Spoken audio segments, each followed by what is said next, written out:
Hi, you're with Julian on the Brown Note and playing album catch up because I've got a lot of reviews to get through as we approach the end of the year.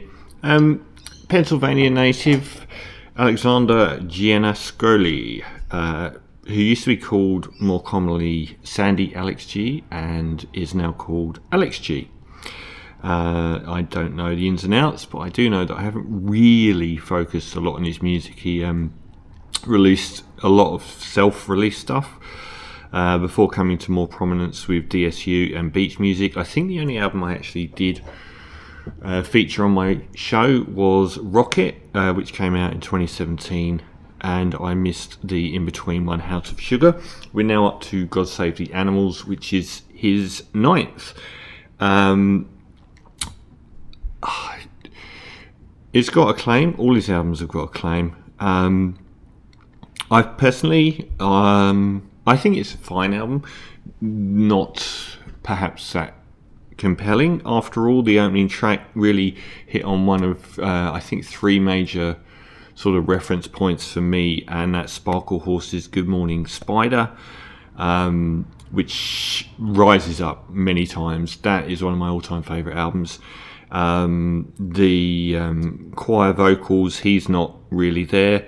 And the opening three tracks sort of have this sort of gentle urgency to them. They're very melodically compelling from the first time. The second track, Runner, as well. They have their instant melodies, very appealing, and sort of the indulgence that I thought was a little bit there on Rocket isn't apparent. They're very straightforward songs and very sort of instant to listen to. Same with Mission, which is a lot more gentle. Very emotive vocals and personal lyrics as well. A lot more minimal. I think most of the tracks are quite minimal. There aren't 10 parts or 10 different instruments playing. It's usually based around the piano with a couple of embellishments, and quite soft as well. The fourth track, SDOS, is a little bit more in the experimental vein, which I thought would be more on this album. It's nearly instrumental, and it has auto-tune turns up a lot on this album, which is, I thought, quite interesting. The mid-run of the album sort of is where I would say some of the problems are. It does get a little bit samey.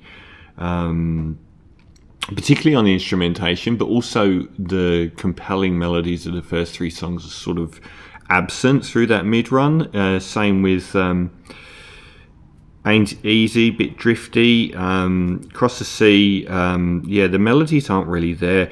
A lot of these songs are sort of barely 3 minutes and perhaps underdeveloped, and use the same instrumental palette quite a lot, and the same sort of tone and soundstage. Mood. I thought Blessing, track 8, was a lot more interesting. The soundstage sort of broadened out into something a little bit more dynamic and exciting. Early Morning Waiting, I think, is the best track on the album. Really, another of those three elements alongside Sparkle Horse would be Elliott Smith. I really found that with the vocals here and the emotion in the vocals as well. Immunity was really interesting because like some of the use of auto-tune on here almost harks to someone like Pink Pantheress, which is like the weirdest juxtaposition I can imagine with Alex G. Headroom piano, the music sort of tonally, musically reminded me a little bit of Californication maybe, and it was good to hear a bit more of a loud guitar on that one as well. Another really strong song is Miracles. I think Miracles and Early Morning Waiting are probably the two strongest songs after that initial three.